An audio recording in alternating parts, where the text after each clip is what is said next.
जय हिंद दोस्तों, मैं खान सर पटना से। आइए समझते हैं कि सुशांत सिंह राजपूत के मैटर को सीबीआई कैसे जांच करेगी और सीबीआई कैसे जांच करती है, इसके दायरे में कौन कौन लोग आते हैं और कैसे सीबीआई किसी भी बड़े से बड़े मामले को सुलझा लेती है और लोग इससे डरते क्यों हैं, इसके कामकाज का तरीका क्या है। देखिए, जो पुलिस होती है उसका दायरा फिक्स होता है, वो एक राज्य में रहती है, वो दूसरे राज्य में नहीं जा सकती है। यदि किसी दूसरे राज्य में कोई घटना हुई है, उसकी शिकायत किसी दूसरे राज्य में की जाती है तो उसे जीरो एफआईआर कहते हैं। यहाँ की पुलिस इस एफआईआर को उस राज्य में ट्रांसफर कर देती है और वो वहां जाके जांच नहीं कर सकती है। जैसे बिहार पुलिस गई थी महाराष्ट्र में, तो महाराष्ट्र में उन्हें जांच करने नहीं दिया गया था। हालांकि ये जांच करने नहीं बल्कि कोऑर्डिनेशन के लिए गए थे कि जो सुराग है, कुछ हमारे पास भी जानकारियां हम आपको दे देते हैं। लेकिन जब पुलिस से ऊपर मैटर चला जाता है तो उसे सीआईडी कहते हैं। सीआईडी की भी सेम समस्या है, वो भी एक राज्य में ही सीमित रह सकती है। तो बिहार की सीआईडी महाराष्ट्र में जाके इंट्रोगेट नहीं कर सकती है और ना ही महाराष्ट्र की सीआईडी बिहार में आके इंट्रोगेट कर सकती है। तो इसके लिए एक समस्या उत्पन्न हो रही थी, तो इसे दूर करने के लिए एक सेंट्रल बॉडी की स्थापना की गई जिसका पावर ज्यूरिडिक्शन अथॉरिटी पूरे इंडिया लेवल पर हो। साल 1941 में दिल्ली स्पेशल फोर्स का गठन किया गया, लेकिन साल 1946 में दिल्ली फोर्स को एक स्पेशल पावर एक्ट के तहत जांच करने का अधिकार दे दिया गया और इसी को 1963 में सीबीआई में बदल दिया गया। सीबीआई का हेडक्वार्टर जो है वो दिल्ली में है। ये बहुत ही हाई प्रोफाइल मैटर की जांच करती है, चाहे वो राष्ट्रीय हो या अंतर्राष्ट्रीय मैटर हो। इसे पुलिस का पुलिस भी कहा जाता है। जैसे पुलिस एक डिपार्टमेंट है, यदि उसी में करप्शन होने लगे तो उसकी जांच सीबीआई कर देगी। कोई भी डिपार्टमेंट है, जैसे मान लीजिए आपके यहाँ का कोई भी डिपार्टमेंट है, अगर वो वही करप्ट हो गया तो उसकी जांच करने के लिए सीबीआई आ जाती है। सीबीआई के जो अफसर होते हैं ज्यादातर वो सिविल ड्रेस में ही आप उनको देखेंगे, वो वर्दी नहीं पहनते हैं। जब वो किसी सामान्य चीजों की जांच के लिए जाते हैं तो अमूमन उनके पास हथियार नहीं होता है, लेकिन जब वो किसी ऐसे एरिया में जाते हैं जहां खतरा होता है तो वो हथियार भी अपने साथ रख सकते हैं। सीबीआई में उनके कर्मचारियों की काफी कमी है और सीबीआई के पास बहुत से ज्यादा मामले हैं जो लंबित है। इस वजह से सीबीआई के ऊपर एक एक्स्ट्रा वर्कलोड रहता है। इस वजह से उन्हें सैटरडे संडे को भी काम करना पड़ जाता है, जिस कारण इसे देखते हुए सरकार उन्हें साल के 12 महीने में कुल 13 महीने की सैलरी देती है। सीबीआई जो होती है वो department of personal and training यानी कार्मिक मंत्रालय के अधीन काम करती है, जिस पर पीएमओ प्राइम मिनिस्टर ऑफिस सीधी नजर रखती है।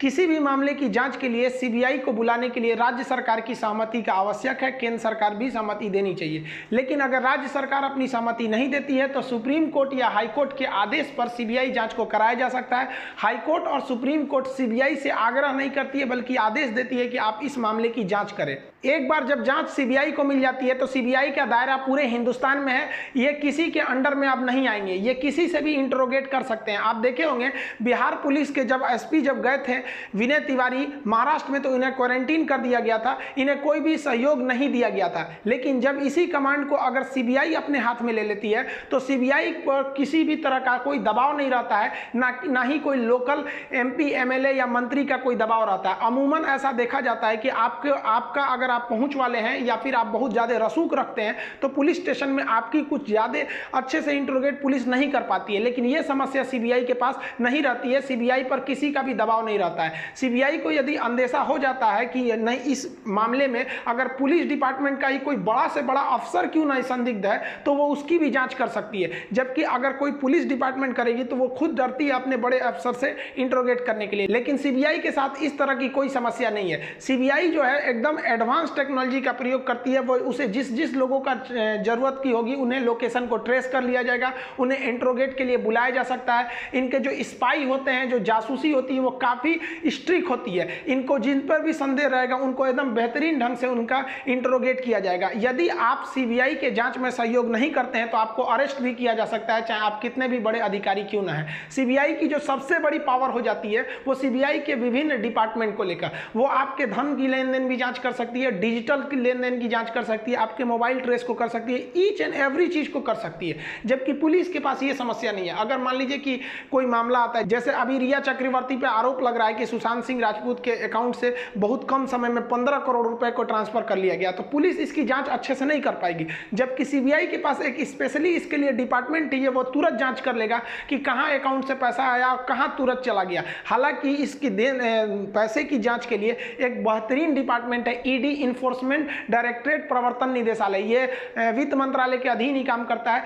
ये एकदम बारीकी से जांच करता है कि आप पैसे को कहां से कहां लेके गए। अगर उसे डाउट हो जाएगा कि आप पैसे का गलत लेन देन किए हैं तो आपके संपत्ति को ईडी सीज कर सकती है। तो अभी सुशांत सिंह मैटर में ईडी भी प्रवेश कर चुकी है, तो पैसे की लेन देन पे तो पूरी तरह अंकुश लगाया जा सकता है। और साथ ही जब सीबीआई एंट्री कर चुकी है तो हम उम्मीद करते हैं कि इसका एक स्पष्ट और एक निष्पक्ष जांच की रिपोर्ट आएगी। सीबीआई महाराष्ट्र पुलिस पर भी दबाव बनाएगी कि आखिर क्या कारण थे कि आप लोग एफआईआर दायर करने में इतना लेट कर दिए, आखिर क्या कारण था कि बिहार पुलिस को इसमें इनिशिएटिव लेना पड़ा, क्यों आप लोग रिया चक्रवर्ती से उतना अच्छा से पूछताछ नहीं कर पाए, और आखिर क्या कारण बन गई कि एक इंडियन पुलिस ऑफिसर को, एक आईपीएस ऑफिसर को आपको 11 बजे रात को जाकर क्वारंटीन करना पड़ा। हालांकि इन्हें, जैसा कि आप जानते हैं कि जो डीजीपी बिहार है गुप्तेश्वर पांडे, इन्होंने स्पष्ट कहा कि आप एक नॉर्मल नोटिस भी दे देते तो ये अपने नहीं निकलते एकोमोडेशन से, फिर भी आप लोग वहां जाके क्वारंटीन किए, जो इसे संदेहास्पद बना देता है। लेकिन सीबीआई के आ जाने के बाद किसी की नहीं चलेगी, न महाराष्ट्र पुलिस की चलेगी,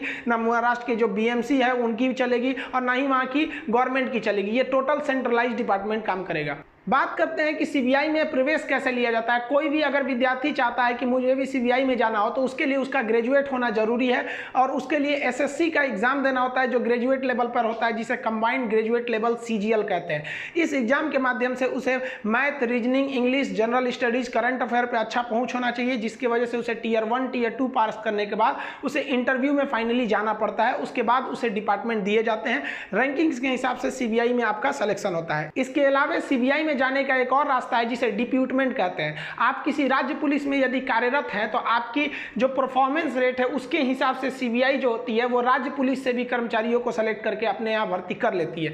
जिस तरह से पुलिस में कांस्टेबल, हेड कांस्टेबल होते हैं, उसी तरह से रैंकिंग होती है सीबीआई में भी। सीबीआई डायरेक्टर के पास जो पावर है वो काफी बड़े होते हैं, लेकिन आप सोचिए कि सीबीआई का ढांचा कितना मजबूती से बनाया गया है कि सीबीआई के डायरेक्टर भी अपने नीचे जो अधिकारी रैंक के हैं उनका ट्रांसफर नहीं कर सकते, बल्कि उनके लिए अलग से एक व्यवस्था बनाई जाती है। जब सीबीआई को लगने लगता है कि नहीं, किसी मैटर को हमको जल्दी से न्याय दिलाना है और कोर्ट में काफी लेट हो रही है, जैसे मुंबई पुलिस का अपना, जैसे महाराष्ट्र का अपना कोर्ट है, तो महाराष्ट्र कोर्ट में अगर काफी ज्यादा मुकदमे हैं तो उसको वहां पर लेट हो जाएगा, या फिर जो वहां पे छोटे कोर्ट है वहां पर भी भीड़ ज्यादा है, क्योंकि बहुत सारे मामले रहते हैं कोर्ट को निपटारा करने के लिए, इसलिए कोर्ट किसी भी मामले में ज्यादा समय नहीं दे पाती है। तो सीबीआई का अपना स्पेशल कोर्ट होता है। यदि सीबीआई को लगता है कि नहीं, हम वहां कोर्ट में ना जाके अपने सीबीआई के स्पेशल कोर्ट में देना चाहते हैं, तो सीबीआई स्पेशल कोर्ट से भी किसी भी मामले की त्वरित निपटारा कर सकती है। हम भी उम्मीद करते हैं कि इस मामले में एक निष्पक्ष जांच हो और एक त्वरित कार्रवाई किया जाए, और जो दोषी हैं उन्हें कड़े से कड़ा सजा दिलाई जाए। आगे सीबीआई के जांच में क्या खुलासे होते हैं, सीबीआई अपने रिपोर्ट में किसे दोषी बनाते हैं, इस सब को जानने के लिए आप जुड़े रहिए बिहार तक से। मिलेंगे अगले हफ्ते इसी समय, तब तक के लिए जय हिंद।